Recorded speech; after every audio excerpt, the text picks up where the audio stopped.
what would be the word, not consistency, regularity to as and when I do these videos, but that's just tough, so that I do them when I do them.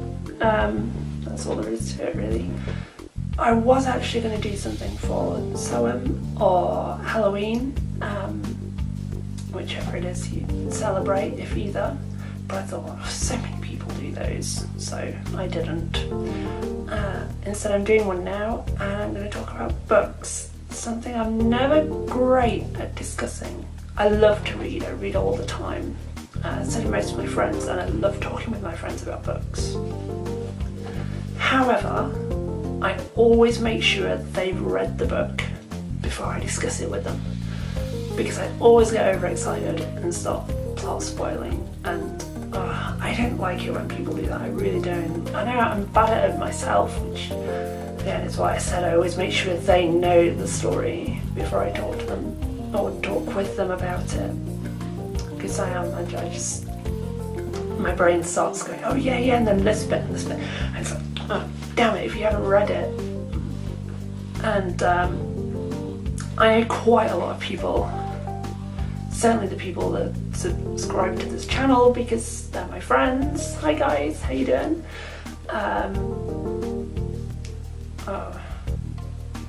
None of them have read the books that I'm going to talk about in this video. They're a trilogy. They're quite famous. I think every single one of them was a World Fantasy Award winner when they came out in the early 80s. They're written by an American author called Elizabeth A. Lynn. I'm a huge fan of hers, I think she's wonderful. And the books in question are known as the Tornor Trilogy. 3 books all centred around this place known as Tornor. And let's see if I can do this without ruining the story for anyone and being coherent. It's tricky, I'm not very good at it, but we'll try. This is the first book. It's called Watchtower. Like I said, it's set in this place known as Tornor. Tornor is this really ancient stone-built keep that was originally created to keep out invaders, protect the land. And this book begins when, unfortunately, the keep fails. It doesn't keep out the invaders, it gets overrun, and the former lord, I suppose, is the main character in the book. This is the beautiful thing about Elizabeth A. Lynn's writing. Every cast member in the story is a character. They're not defined by their gender or their sexuality in any way.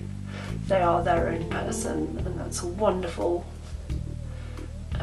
way she writes, and I wish there were more authors like that. There are a lot of authors like that, but you know, we still need more, I think. But anyway, as I said, Watchtower is the first book in the trilogy, and I'm not ruining anything by saying the beginning when Tornor is no longer safe. You know, it's been overrun by the bad guys, and the former lord and his protector have to escape, really, and they manage to do so with some help from a couple of amazing women. I don't want to say any more than that because I'm going to start ruining the story if I do, so I'll leave it at that and say Watchtower is brilliant and I really like it.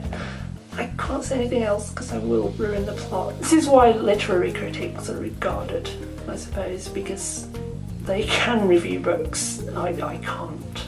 I'm trying, I really am, but I'm not very good, obviously. But anyway, the second book, The Dances of Aaron.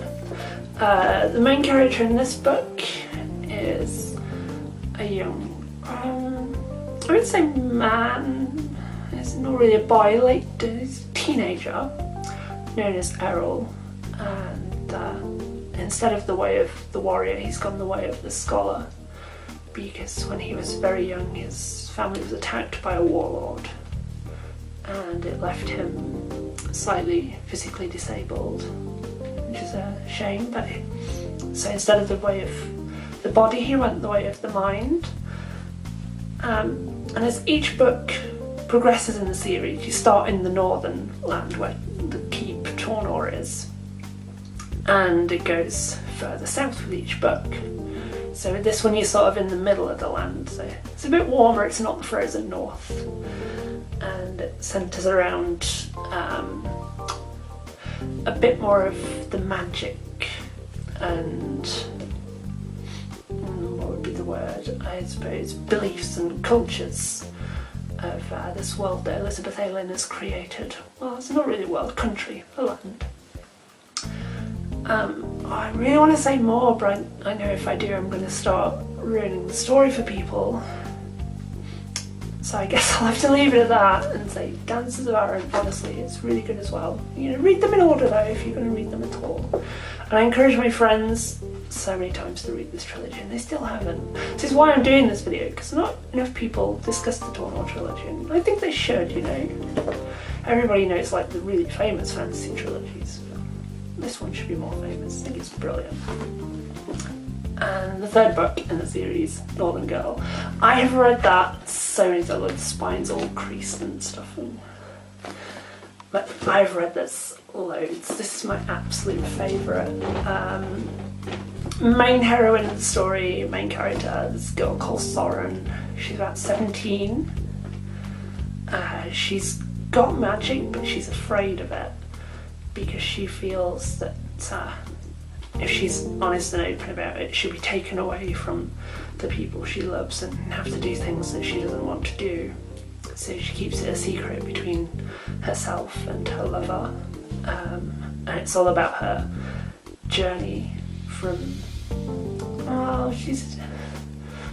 I'm not really a slave, but she's, I suppose, underemployment of some sorts, and she's got a, oh no, I'm gonna plot spoil if I say any more. It's so bad. Incidentally, this video will clearly show you why I'm not a literary critic of any kind. I can't do these things.